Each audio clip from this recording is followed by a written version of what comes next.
sort of a brainstorming session. First off, I just explain the scenario, and you can just introduce yourself and tell me your point of view. So to start off, as you know, there is a current geopolitical because of some we are having some issue with the LPG and petroleum and other stuff.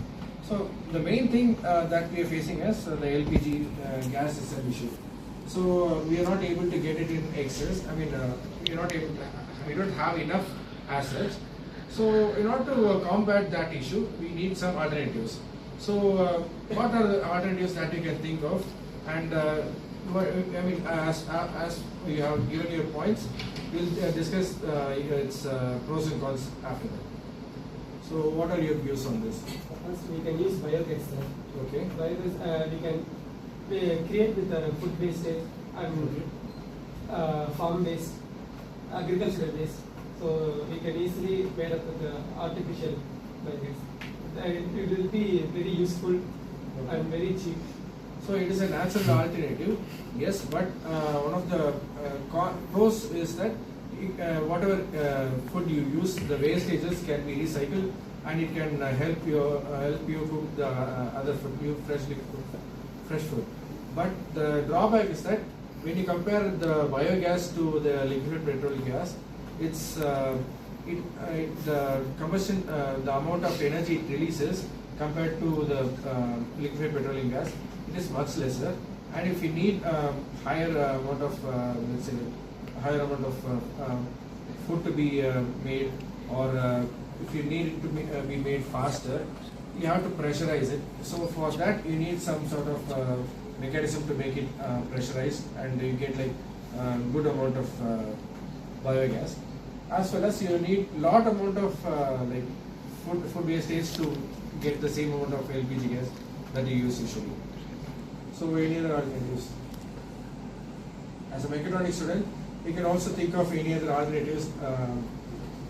Induction source. Okay, so induction stove, do you know how it works? Electricity.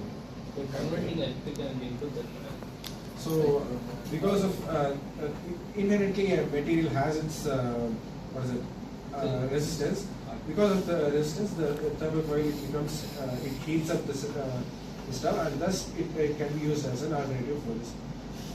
But the drawback is that it uses electricity, and okay, but it sort of is a good viable alternative to the current LPG gas scenario.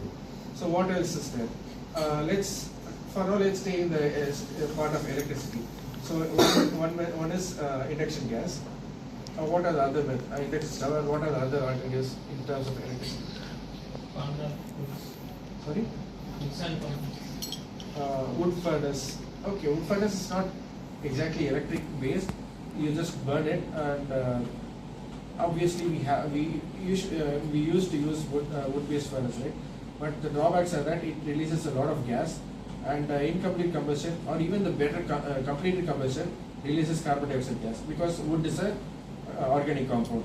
So we are all organic compounds, right? All of us release, when combusted, it releases carbon dioxide.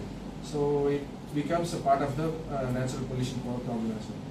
But if you try to burn it through electrical means as well, still you get carbon dioxide as the byproduct. So what other methods are there for electrical based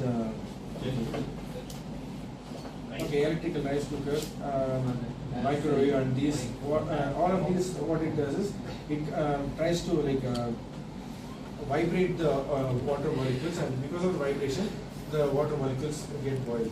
The other alternatives are like IR gas stove. So IR stove, have you heard of it? So it looks very much similar to the induction stove, but what happens is, instead of the induction converting it into heat, it releases IR rays. You know IR rays, have you heard of IR rays? So from the solar, right, you have like a VPR, right? So if you go beyond red, there is infrared. So infrared is beyond red color. So you will not be able to see it through our naked eyes, but mostly infrared you will be using through your IR, I mean for your remotes and AC remotes and all of these things. So infrared by itself, it is it helps heat up things. So that is one of the reasons how the greenhouse gas